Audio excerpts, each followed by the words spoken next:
खातिर खूब लड़ी मर्दानी, महिलाओं की शिक्षा खातिर खूब लड़ी मर्दानी। माता सावित्री बाई फुले की अमर है कहानी, अमर है कहानी। माता सावित्री बाई फुले की अमर है कहानी, अमर है कहानी।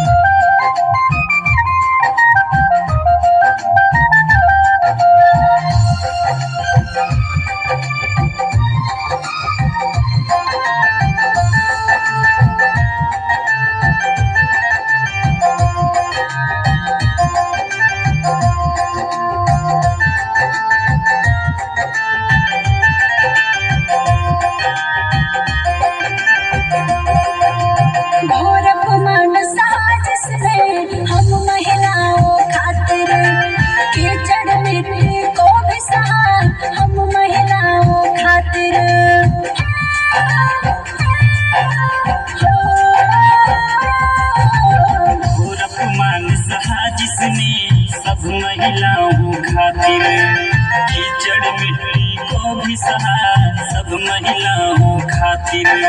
मान और सम्मान के खातिर दी जिसने कुर्बानी, मान और सम्मान के खातिर दी जिसने कुर्बानी। माता सावित्री बाई फुले की अमर है कहानी, अमर है कहानी। माता सावित्री बाई फुले की अमर है कहानी, अमर है कहानी।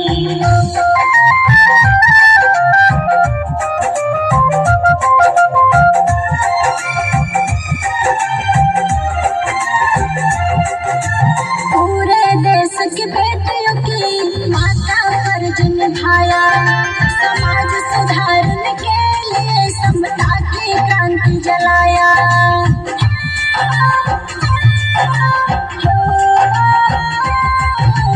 पूरे देश की बेटियों की माँ का फर्ज निभाया, समाज सुधारने के लिए समता की क्रांति जलाया। मान और सम्मान के खातिर दी जिसने कुर्बानी, मान और सम्मान के खातिर दी जिसने कुर्बानी। माता सावित्री बाई फुले की अमर है कहानी, अमर है कहानी। माता सावित्री बाई फुले की अमर है कहानी, अमर है कहानी।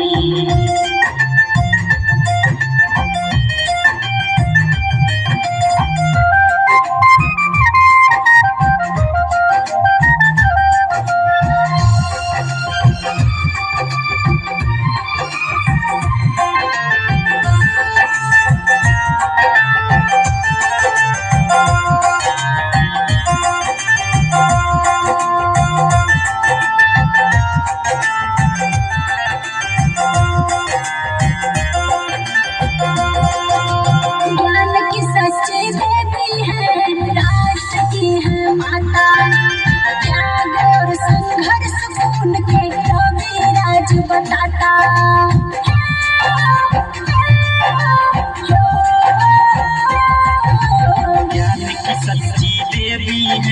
राष्ट्र की है माता। त्याग और संघर्ष को उनके रवि राज बताता।